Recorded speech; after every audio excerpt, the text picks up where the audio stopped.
Bismillahirrahmanirrahim. Assalamualaikum warahmatullahi wabarakatuh. Waalaikumsalam warahmatullahi wabarakatuh. Alhamdulillahi wa kafa. Assalatu wassalamu ala rasulillahi mustafa wa ala alihi wa sahbihi ahli sidqi wal wafa wa ba'd. Yang saya muliakan para alim ulama, cerdik pandai, para tokoh-tokoh masyarakat, Bapak Ibu, para orang tua saya, insyaallah dirahmati Allah Subhanahu wa taala. Pada kesempatan kali ini kita membahas kenapa harus bermadzhab. Ada 4 dalil al-muttafaq 'alaiha, 4 dalil yang disepakati para ulama. Pertama adalah Al-Qur'an, yang kedua adalah Al-Hadis, yang ketiga adalah Al-Ijma', yang keempat adalah Al-Qiyas. Sedangkan dalil yang mukhtalaf fiha, dalil yang para ulama mendapatkan atau menemui di sana ada perbedaan pendapat. Ada qaul sahabi, ada al-istihsan, ada al-istishab, ada satu syariah, ada al-'urf. Kemudian kenapa kita mengikuti dalil yang keempat ini? Karena para ulama sepakat, pertama Al-Quran. Tapi kan Al-Quran itu dalam bentuk mujmal, dia menjelaskan dalam bentuk umum. Wa aqimus shalah, dan dirikanlah salat. Tapi di situ tidak diterangkan bagaimana tata cara salat. Kemudian berapa waktu salat yang akan kita kerjakan, berapa rakaatnya. Maka itu kita harus mengambil sumber dalil yang kedua. Dalil yang kedua tidak lain adalah al-hadis. Hadis. Kenapa demikian? Karena Allah Subhanahu wa taala berfirman, "Wa anzalna ilaika dzikra litubayyana lin-nasi ma nuzila ilaihim." Wahai Muhammad, kami turunkan kepada engkau az-zikru.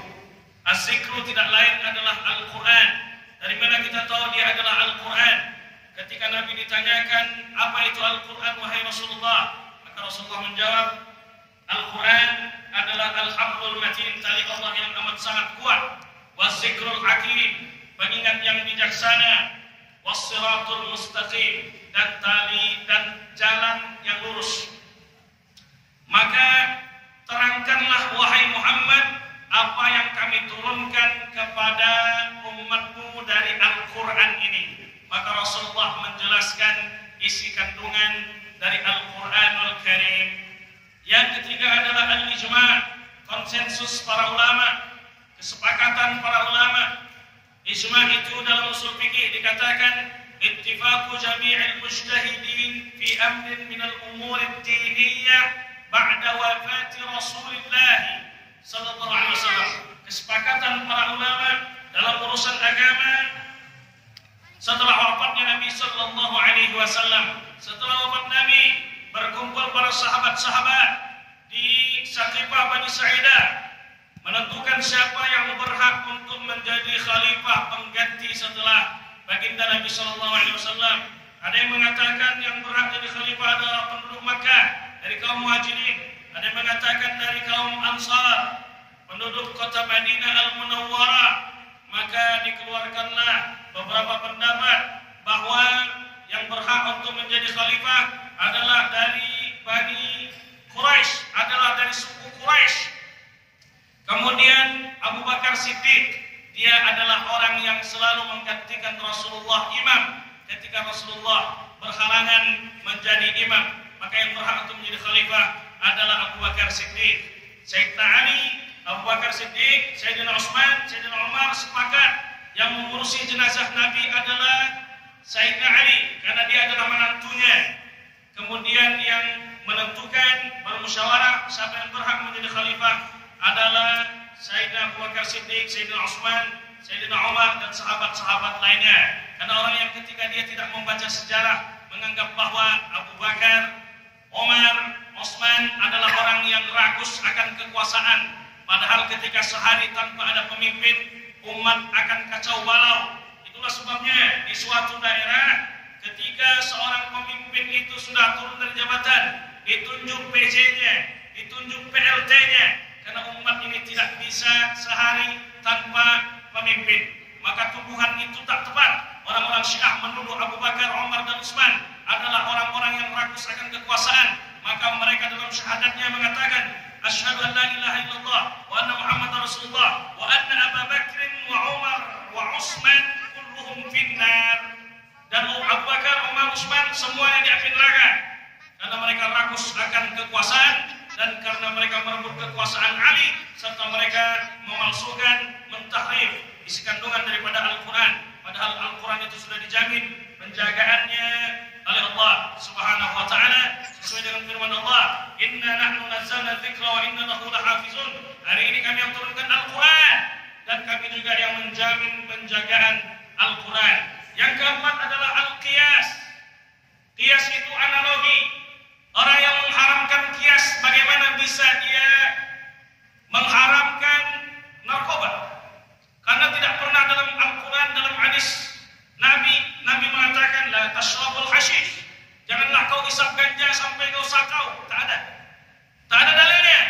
Dari mana kita tahu dalilnya? Analogi, qiyas. Karena narkoba itu memabukkan, khamar memabukkan. Dilihat dari mana ilahnya, dari mana sumber dia diharamkan. Karena sama-sama iskar, sama-sama memabukkan, maka khamar haram, narkoba juga haram. Itulah kenapa narkoba itu haram dengan dalil qiyas. Karena sabuni tak ada zaman makan bawang perai. Fala yaqrabanna masjidana li'anna al-malaikata tata'adza mimma yata'adza minhu banu Adam. Janganlah mereka dekat-dekat dengan tempat salat kami karena malaikat tersiksa sebagai manusia juga tersiksa dengan baunya. Bau orang makan bawang itulah dikiaskan dengan orang makan petai, dengan orang makan jengkol. Karena baunya, maka sama-sama hukumnya al-karahah, sama-sama makruh. Itu dalilnya adalah al-qiyas, analogi. Makanya kalau seandainya orang langsung ke Nabi, langsung ke Al-Quran, langsung ke Alkitab, langsung ke Al-Hadis, apakah bisa memahami isi kandungan Al-Quran dan Hadis tanpa melalui perantara para ulama? Sedangkan Allah berfirman, fas'alu ahla dzikri in kuntum la ta'lamun. Tanya ulama ketika kalian tak mengerti, ketika kalian tak paham. Karena para ulama ini punya legalitas dalam menafsirkan, dalam mentakwilkan, dalam berijtihad sesuai dengan firman Allah, wa ma ya'lamu ta'wilahu illallah warasikhuna fil ilmi. Tidak ada yang tahu takwil kecuali Allah. Warasikhuna fil ilmi. Ar-rasikhuna fil ilmi adalah para ulama. Waw di situ kata para mufassir adalah wawul ataf, waw yang menyambungkan, bukan wawul istinab yang memisahkan. Sehingga para ulama punya legalitas dalam berijtihad, dalam mentakwilkan sesuatu. Oleh sebab itu kita bermazhab. Kenapa bermazhab? Kapan munculnya mazhab?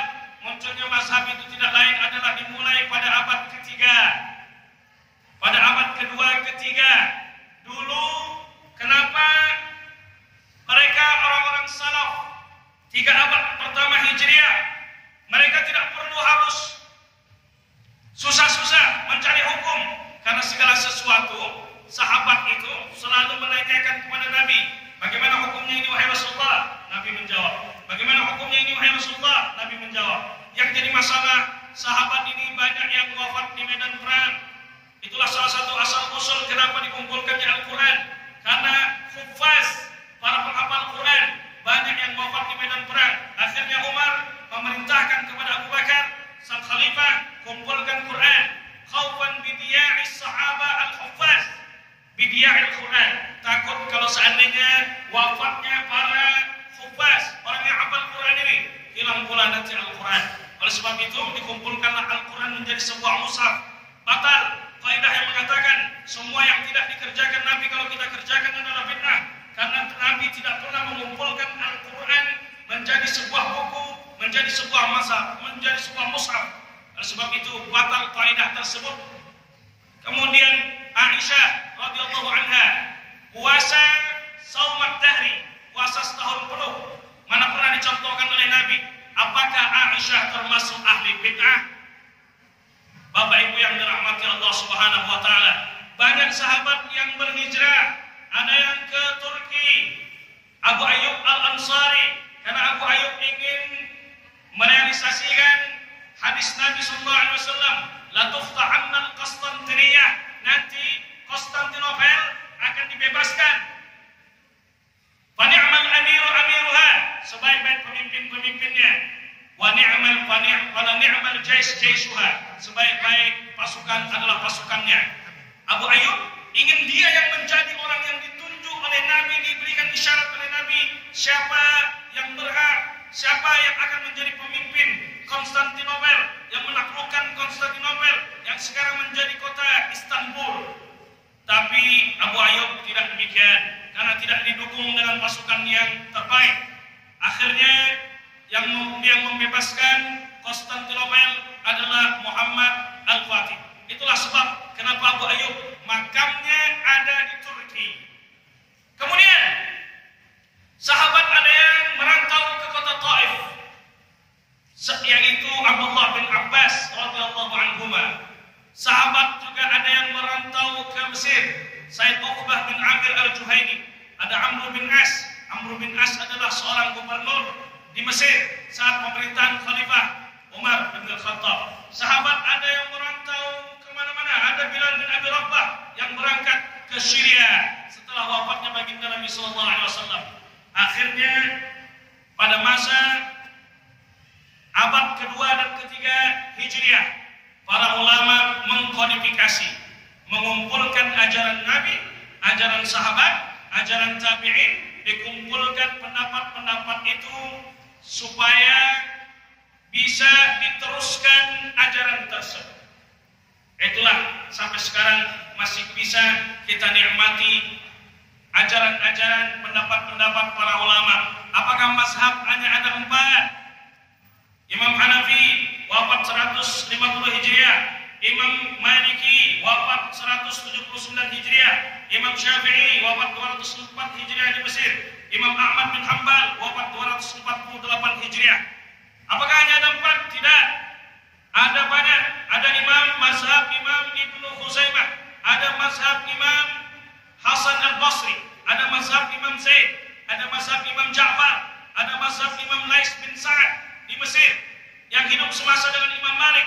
Bahkan Imam Syafi'i mengatakan annal Laitha afqahu min Malik, bahwa Imam Lais bin Sa'ad lebih faqih, lebih paham tentang fikih daripada Imam Malik. Tapi kenapa 4 ini yang paling sering dipakai oleh seluruh umat Islam di dunia? Karena 4 ini tidak lain adalah dikhidmahkan, diteruskan oleh murid-muridnya, dibukukan. Imam Syafi'i punya murid Rabi' Al-Muradi. Dituliskanlah buku-buku Imam Syafi'i, kitab kitab Ar-Risalah, sehingga kita bisa nikmati sampai sekarang. Karena dia diriwayatkan. Karena riwayat sanad, jalan periwayatan ini penting. Al-Islam bin ad-din, kata Imam Abdullah bin Mubarak, sanad adalah bagian dari agama. Laulal Islam laqala man syaa ma syaa. Kalau tanpa sanad, orang akan mau berkata semaunya sesuai dengan apa yang mau dia katakan, bahwa ini dari Nabi, padahal tidak ada jalan periwayatannya.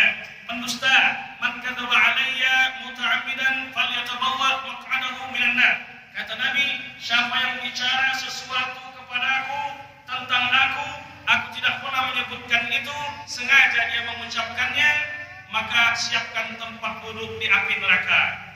Oleh sebab itu, Imam Ibnu Rajab Al-Hambali menulis kitab Ar-Raddu ala man ittaba'a ghairal madzahib al-arba'ah, bantahan terhadap orang yang mengikuti selain daripada 4 mazhab ini. Karena selain daripada 4 mazhab ini, selain tidak dikhidmahkan, tidak diriwayatkan, banyak pendapatnya yang menyelisihi ijma' para ulama. Contohnya pendapat Imam Az-Zahiri.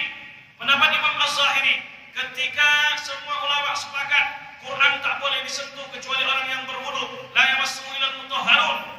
Tapi Zahiri mengatakan Quran boleh disentuh walaupun dalam kondisi tidak berwudu. Mana lagi pendapat Zahiri? Pendapat Zahiri yang menyelisih ijma' para ulama, al-istimna' fi nahari Ramadan la yubtilu shaum. Melakukan cakap onani di siang Ramadan tidak membatalkan puasa, hanya dikenakan dosa.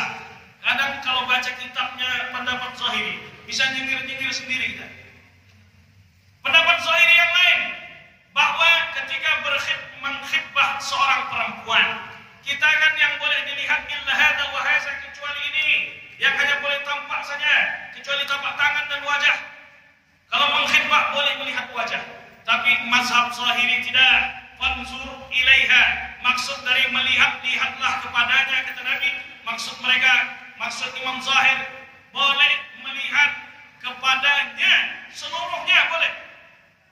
Jadi dilihat, dibuka semuanya. Kalau ada cacat tak jadi, balik. Pendapatnya menyelisih para ulama, maka kita tak pakai mazhab Zahiri. Yang kita pakai hanya empat mazhab saja. Mazhab Hanafi, Maliki, Syafi'i, dan Hambali.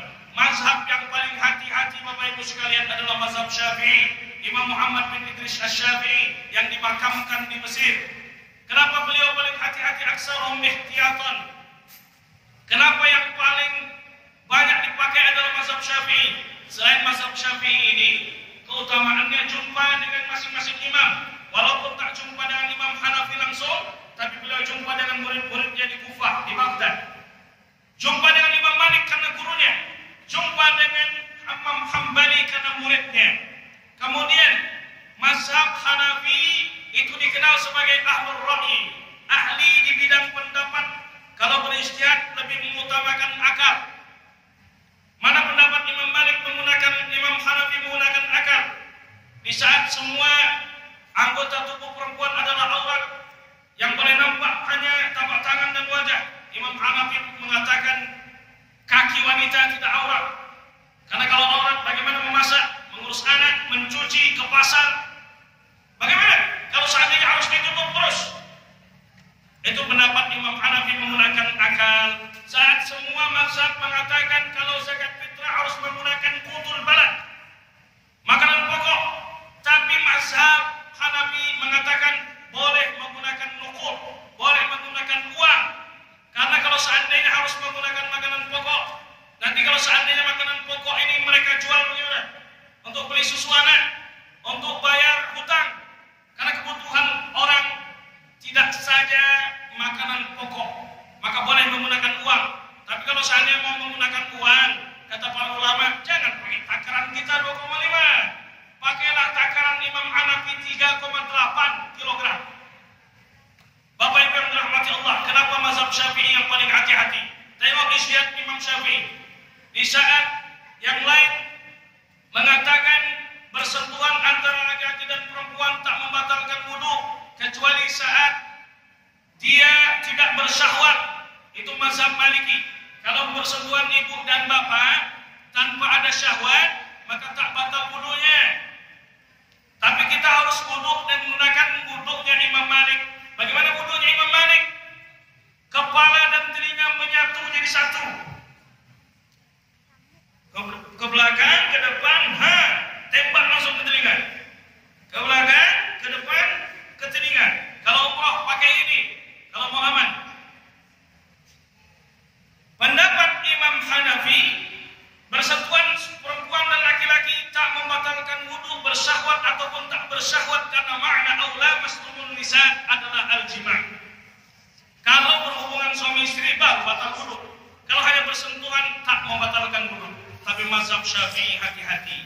Kalau mau bersentuhan tak batal wudu, harus bil ha'il, pakai perantara, pakai sarung tangan, pakai mukna, sentuhan, maka tidak membatalkan wudu. Kalau seandainya langsung bisyaklil mubashir, membatalkan wudu. Itulah kehati-hatian Imam Syafi'i. Dalam mazhab Syafi'i berwudu harus air 2 kulah. Beliau pakai hadis iza baladul ma'u qullatayn lam yunajjishu syai'. Kalau air sampai 2 kulah tak akan menajiskannya sesuatu apapun. Itu dari Imam Syafi'i dalam riwayat Imam Tirmizi. Berapa 2 kulah? Kata Syekh Wahbah Zuhaili dalam kitab Al-Fiqhul Islami wa Adillatuhu, 270 liter. Kenapa harus 2 kulah? Karena potensi berubah rasa, berubah bau, berubah warna kecil. Itulah kenapa harus 2 kulah. Air yang kurang dari 2 kulah dipakai berwudu, jatuh bekas wudu kita ke dalamnya. Air itu disebut dengan air musta'mal, air terpakai. Air terpakai tak boleh lagi untuk dipakai Tapi dalam mazhab Hambali dan Hanafi tak mesti harus 2 kulah. Apa dalilnya? 2. 1 firman Allah, walaqad karramna bani Adam. Kami telah memuliakan manusia. Dalil kedua hadis Nabi, subhanallah innal mu'min la yanjus. Maha suci Allah, sesungguhnya orang yang beriman tidaklah bernajis. Ketika Allah telah muliakan manusia, ketika orang yang beriman tidak bernajis, maka apa yang jatuh dari anggota tubuhnya tidaklah bernajis. Maka air yang kurang dari 2 kulah boleh dipakai kembali untuk berwudu. Itulah kehati-hatian Imam Asy-Syafi'i. Di saat pendapat para ulama mengatakan mazhab Hanafi mengatakan kurban hukumnya wajib. Karena Imam Syafi'i dalilnya, Imam Hanafi dalilnya, man wajada sa'atan wa lam yudhhi fala yaqrabanna musallana. Siapa yang punya kelapangan harta dan dia tidak berkurban, jangan dekat-dekat dengan tempat salat kami. Oleh sebab itu, mazhab Hanafi kurban hukumnya wajib, apalagi Nabi tidak pernah meninggalkan kurban. Sedangkan dalam mazhab Syafi'i, kurban hukumnya sunnah muakkadah. Dalilnya, salasun hunna alayya faraidu wa hunna lakum tatawwu'. 3 yang bagiku wajib, kata Nabi, bagi kalian hanya sunnah. Yang pertama adalah an-nahru, berkurban. Bagi Nabi wajib, bagi kalian hanya sunnah. Yang kedua adalah al-witru, salat malam, salat witir. Bagi Nabi wajib, bagi kita hanya sunnah. Yang terakhir adalah salatul duha. Bagi Nabi wajib, bagi kita hanya sunnah. Maka mazhab Syafi'i berkurban hukumnya adalah sunnah muakkadah. Bapak Ibu yang dirahmati Allah Subhanahu wa taala. Sudah selesai insyaallah. Kita lanjutkan di pertemuan selanjutnya. Sebenarnya banyak yang harus dibahas mengenai mazhab ini. Maka ketika kita melihat tadi, ketika mereka beristihad, mengeluarkan satu istihad, mereka pakai dalil atau tidak pakai dalil, Pak? Pakai dalil, betul? Artinya kita bermazhab itu mengikuti Al-Quran dan Sunnah melalui perantara para ulama. Itulah kenapa kita harus bermazhab. Tak bisa kita memahami Al-Quran dan Sunnah itu sendiri, walaupun pakai terjemah yadullah fawqa aydihim, tangan Allah di atas tangan mereka. Macam mana tangan Allah? Macam mana bentuknya? Akhirnya kita salah memahaminya itu, disebabkan karena baca terjemah saja. Katanya Allah itu bilang lam yakun lahu wa lam yakun lahu kufuwan ahad, tak ada yang menyerupainya, tak ada yang bisa menandinginya. Berarti Allah itu beda dengan makhluk. Laisa kamitslihi syai'. Tapi kenapa sini ada tangan?